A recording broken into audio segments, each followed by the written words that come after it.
I found my late husband's Purple Heart medal in a cardboard box labeled Patricia's Old Stuff sitting by the garage door. 43 years we'd lived in this house. Can you believe it? 43 years we'd lived in this house. 43 years of memories. And now I was being treated like a tenant who'd overstayed her welcome. My daughter-in-law, Jessica, walked past me carrying my wedding china to the attic. "Don't worry," she said without looking at me. "The guest room will be perfect for you, much more appropriate." Appropriate. That word echoed in my mind as I quietly picked up my phone and dialed my lawyer. The Nashville heat was oppressive that August afternoon, but inside our brick ranch house on Elmwood Avenue, the air conditioning hummed steadily, paid for by my Social Security check, just like it had been for the past 4 decades. I stood in what used to be my living room, watching Jessica direct this reorganization of my life with the efficiency of a military operation. "Michael, can you help me move this heavy dresser?" she called to my son, who appeared from the kitchen looking uncomfortable but compliant. "Your mother's room will be so much cozier once we get her settled in the back." My son, my only child, the boy I'd raised alone after his father died in Desert Storm when Michael was just 12 years old. I'd worked double shifts at the hospital, scrubbed floors at night, and sold everything valuable I owned to keep this house and give him stability. Now he stood there avoiding my eyes, helping his wife pack away my life into cardboard boxes. The guest room, Jessica kept referring to, was barely larger than a walk-in closet. It had been my sewing room, where I'd spent countless evenings mending Michael's school clothes and later making curtains for every window in this house. The room had one small window that faced the neighbor's fence and barely enough space for a twin bed. "Patricia," said Jessica, suddenly appearing beside me with that patronizing smile she'd perfected over the past 2 years since marrying my son. "I know this is a big adjustment, but you'll love having a space that's just yours. No more worrying about entertaining or maintaining all these big rooms." I looked around the living room that had hosted Michael's birthday parties, his graduation celebration, and his wedding reception when they couldn't afford a proper venue. The same living room where I'd held him while he cried after nightmares about his father. Where we'd watched every Tennessee Titans game together and where I'd taught him to play chess on rainy afternoons. "When did you say the movers were coming?" I asked quietly. "Thursday morning. The company Michael hired will have everything moved in just a few hours. We've already picked out some lovely furniture for your new room. Very appropriate for someone your age." There was that word again. Appropriate. It had started 6 months ago when Jessica began referring to our house instead of Patricia's house when talking to neighbors. Small changes at first. She'd answer the door as if she lived there, which technically she did, but she'd greet visitors as the homeowner. She'd schedule repair services without consulting me, telling contractors that she was the lady of the house now. Then came the dinner parties where I was introduced as Michael's mother who lives with us instead of the woman whose mortgage payments made those dinner parties possible. Jessica would apologize to guests for the outdated decor, explaining that they were planning to update Patricia's old-fashioned taste once they had more control over the space. The breaking point came last week when I overheard her on the phone with her sister. "Oh, we're finally going to have some privacy," she'd said, laughing. "Patricia's been really understanding about giving us our space. After all, it's not really her house anymore, is it? Michael's the man of the family now." Not really her house anymore.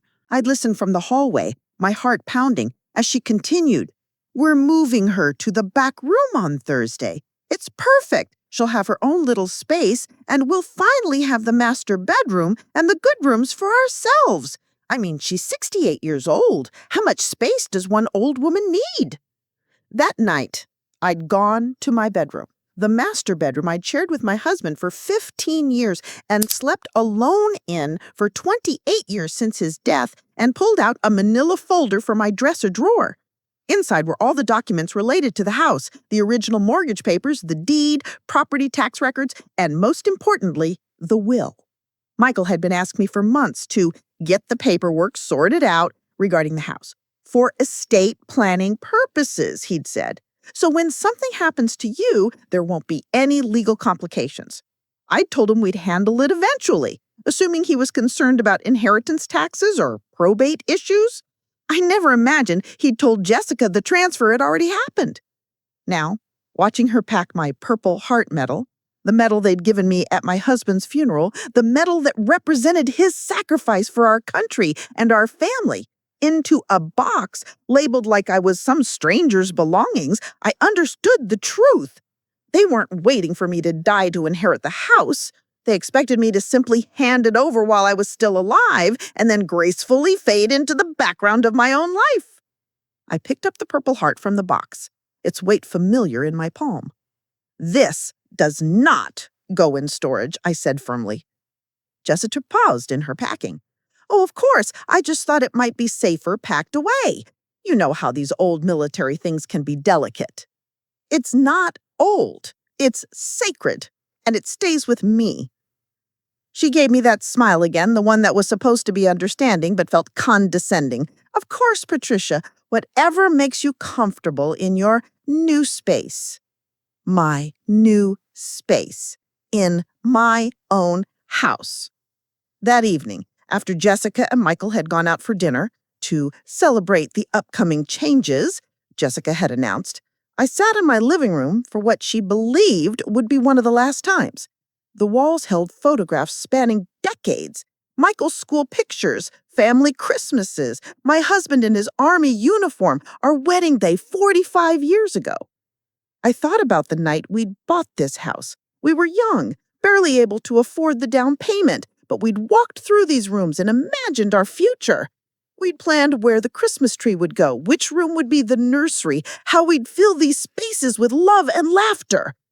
After my husband died, there were times I could barely afford the mortgage payments. I'd worked extra shifts, sold my jewelry, even took in a boarder for 3 years to make ends meet, but I'd never considered selling. This house was Michael's stability, his inheritance, his future. Now that future had arrived, and apparently it didn't include room for the woman who'd sacrificed everything to make it possible. I opened my phone and scrolled to my attorney's number. Robert Caldwell had handled my husband's will and helped me with various legal matters over the years. If anyone would understand my situation, it would be him. "Patricia," his voice was warm when he answered. "This is a pleasant surprise. How are you doing?" "I need to see you tomorrow morning, Robert. It's urgent." "Of course. Is everything all right?" I looked around my living room at the boxes labeled with my name like I was some charity case, and at the empty spaces where my furniture used to be. I need to discuss my property rights, and I need to understand what options I have when family members assume they own something that belongs to me. There was a pause. Robert had been practicing law for over 30 years. He'd heard every family drama imaginable. "I see. Let's schedule an appointment for first thing tomorrow morning. And Patricia, bring all your property documents with you." That night, I lay in my bed, the bed I'd slept in for 4 decades, in the room Jessica planned to claim by Thursday, and made a decision. I wasn't going to argue or plead or try to make them understand how much they were hurting me. I was simply going to remind them of a fundamental truth they'd forgotten. You can't take what was never yours to begin with. Wednesday morning arrived gray and drizzly, typical Nashville weather that matched my mood. Jessica was up early, making coffee in my kitchen like she owned it, humming cheerfully as she prepared for what she thought would be my final day as the homeowner. "Good morning, Patricia," she sang. "Are you excited about tomorrow? Your new room is going to be so cozy." "I have some errands to rent today," I replied, pouring myself coffee from the pot she'd made. "I'll be back this evening." "Oh, perfect timing. Michael and I are meeting with the interior designer this afternoon to discuss renovating the master bedroom. We want to give it a more modern feel." More modern, as if 43 years of my life in that room were outdated artifacts to be discarded. Robert's law office was downtown in one of Nashville's historic buildings. I dressed carefully for our meeting, my best navy dress, the pearl necklace my husband had given me for our 20th anniversary, and shoes that didn't quite match but were the most professional care I owned. I wanted to look like a woman who deserved to be taken seriously. "Patricia," Robert greeted me with genuine warmth. "Please sit down and tell me what's going on." I spread my documents across his mahogany desk, the deed, mortgage papers, property tax records, and insurance policies. Every single page bore my name and mine alone. "My son and his wife believe they own my house. They're moving me to a back bedroom tomorrow and treating me like a guest who's overstayed her welcome. They've been telling people the house belongs to them now." Robert examined the documents carefully, his expression growing more serious with each page. "Patricia, according to these records, you are the sole owner of this property. There's been no transfer of ownership, no joint tenancy established, nothing that would give your son or his wife any legal claim to this house." That's what I thought, but they seem very confident about their position. Have you discussed transferring the property to them, given them any reason to believe such a transfer has taken place or will take place? I thought about the conversations Michael had initiated about getting the paperwork sorted out.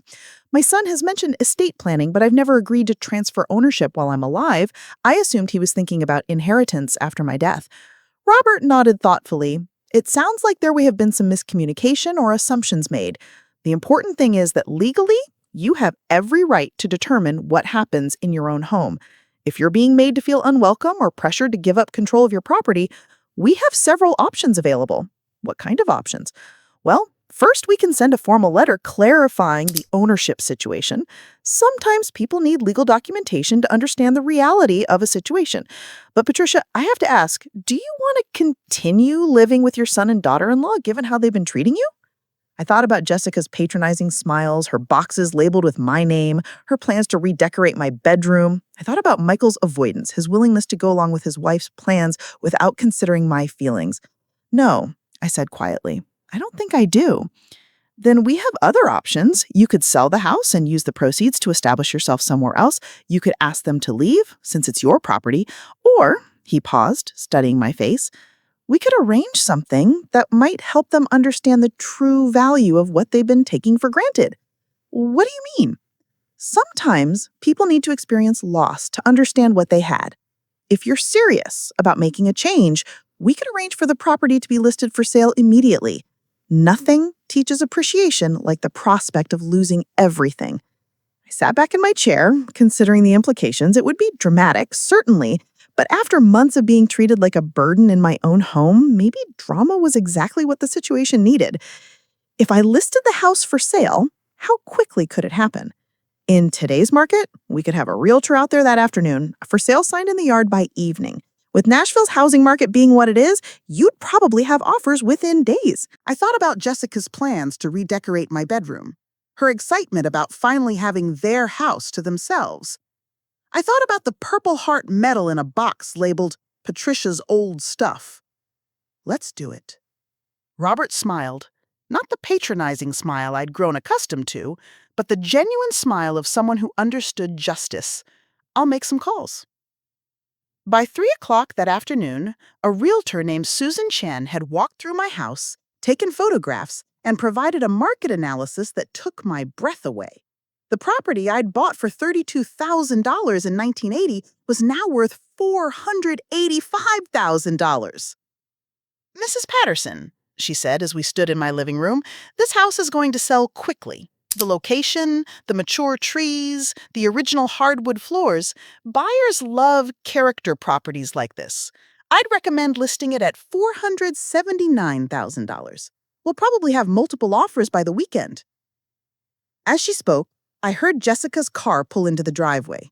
Perfect timing. Please go ahead and put up the sign, I said. I'd like it to be visible when my family gets home. Susan had just finished hammering the for sale sign into my front yard when Jessica and Michael walked up the driveway, their faces transitioning from confusion to alarm to something approaching panic.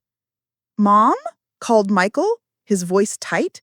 "What's going on? Why is there a for sale sign in our yard?" Our yard. Even now, with the evidence right in front of him, he couldn't acknowledge whose property this actually was. "I'm selling the house," I said simply, thanking Susan and watching her drive away. Jessica stepped forward, her usual composure cracking. "You can't sell our house. We live here. We have plans." "It's not your house," I replied calmly. "It's my house. It has always been my house. And now I'm selling it." "But where will we live?" Michael asked. And for the first time in months, he looked directly at me with something other than guilt or avoidance. "I'm sure you'll figure something out. After all, you're both adults with jobs and aspirations. I have faith that you'll find accommodations that are appropriate for people your age." There was that word again, but this time, I was the one using it. Jessica's shock was transforming into anger. "You can't do this. You can't just sell our home without discussing it with us. We have rights." "Actually," I said, pulling the deed from my purse, You don't. This property belongs entirely to me. I've never transferred ownership, never added your names to the deed, never signed anything that would give you legal claim to this house. You've been living here as my guests, and guests don't get to determine what happens to other people's property. Michael stared at the deed in my hands. But I thought, we talked about getting the paperwork sorted out.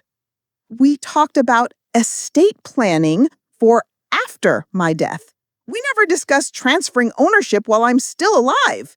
That was apparently an assumption you and Jessica made without consulting me.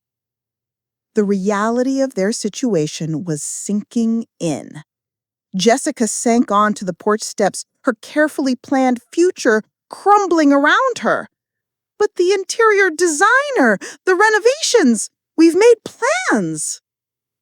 You made plans for someone else's property without their permission. I'm sure you can understand why that's problematic. Michael ran his hands through his hair, a gesture I remembered from his childhood when he was frustrated or scared. Mom, surely we can work this out. This is all just a misunderstanding. Is it? Was it a misunderstanding when Jessica packed my Purple Heart medal in a box labeled Patricia's old stuff? Was it a misunderstanding when you scheduled movers to relocate me to the back bedroom without asking if I wanted to be relocated? Was it a misunderstanding when Jessica told her sister that this wasn't really my house anymore?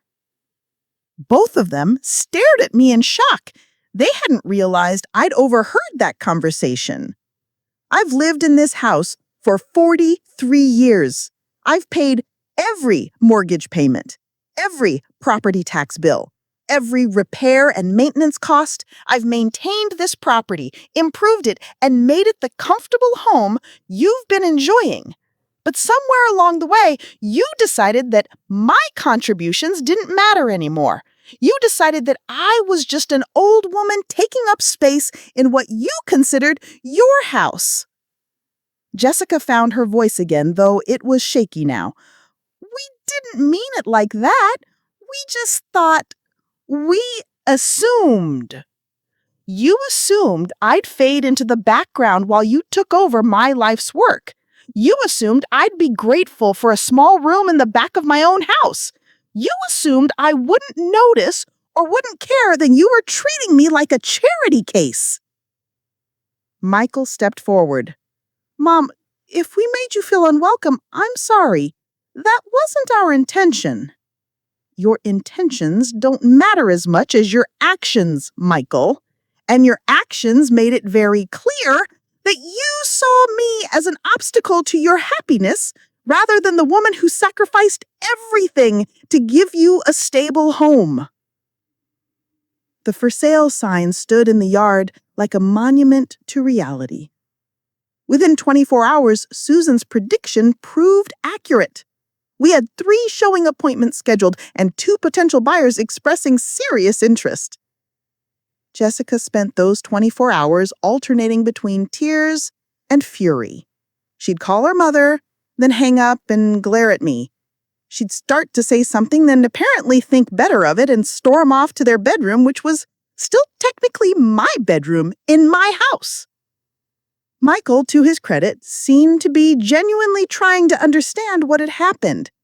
Wednesday evening, he knocked on my bedroom door and asked if we could talk. I never meant for you to feel pushed out, he said, sitting awkwardly on the edge of my bed. When Jessica and I got married, we were grateful that you let us move in here. But I guess somewhere along the way we started acting like we belonged here more than you did. You do belong here, Michael. You're my son. But belonging here as my son is different than taking over as if you owned the place. I can see that now. But Mom, do you really have to sell the house? This is your home. It's our family home. It was our family home, but families require mutual respect and consideration.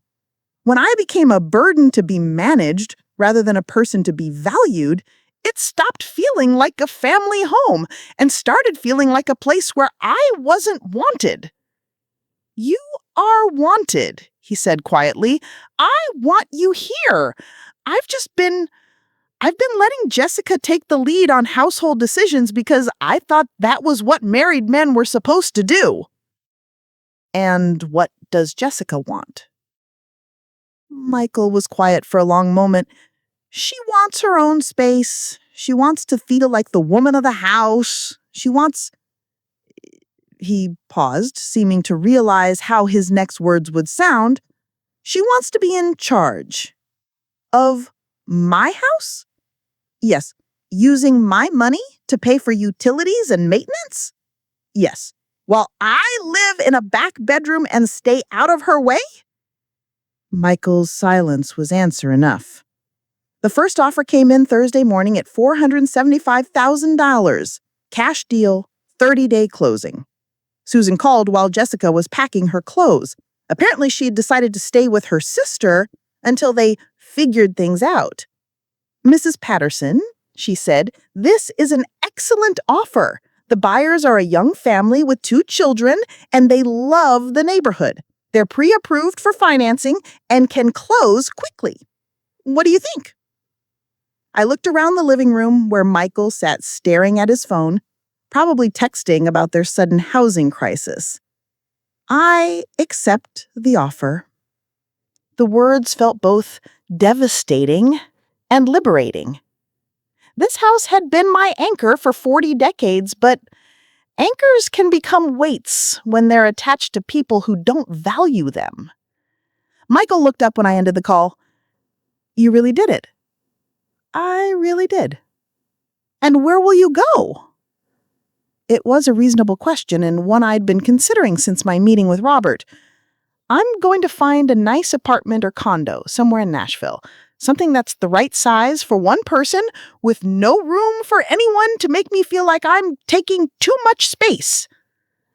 And what about us?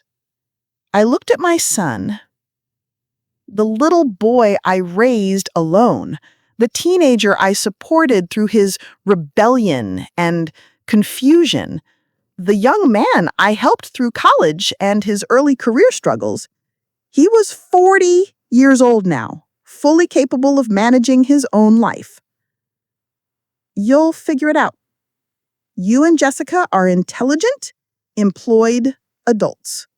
I have confidence that you'll find accommodations that meet your needs and your budget. But we can't afford to buy a house like this. Not without help. Then you'll buy a house